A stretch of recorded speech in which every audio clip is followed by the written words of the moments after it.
zanditse ko Aigle Noir Club Sportive The Fighters abagwanyi baragenda ko baramutsa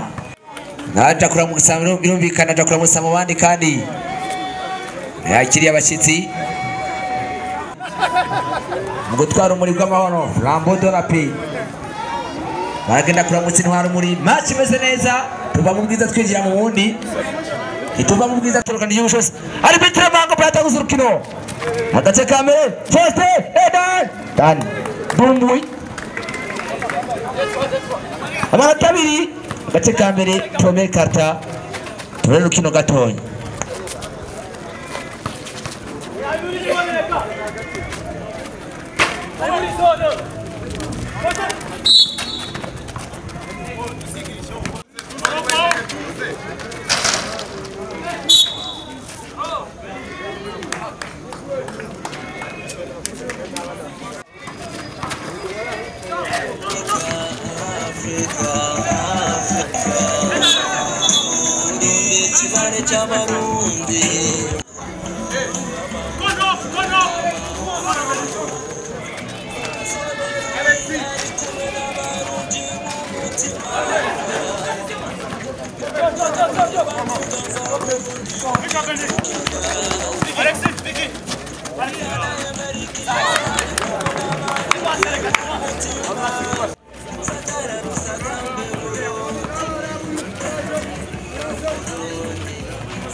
Kaendelea.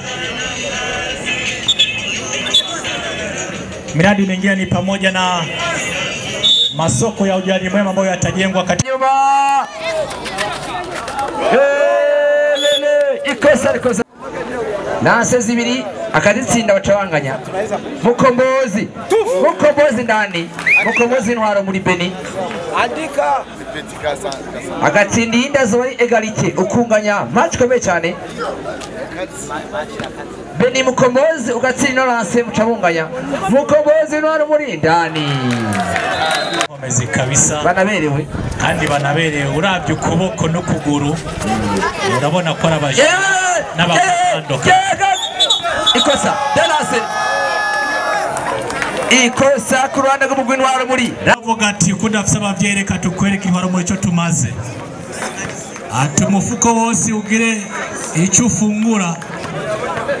zombi ndaha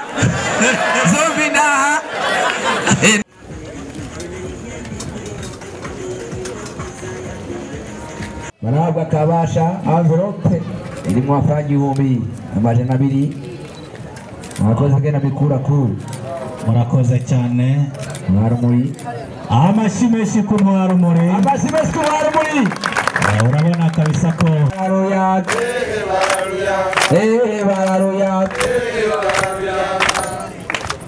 murakoze cyane aho karirimbo nani igikombe cya mbere gitowe ku mugweze na Rujenga y'Imakamba amashimeshi imbere y'urumuri rw'amahoro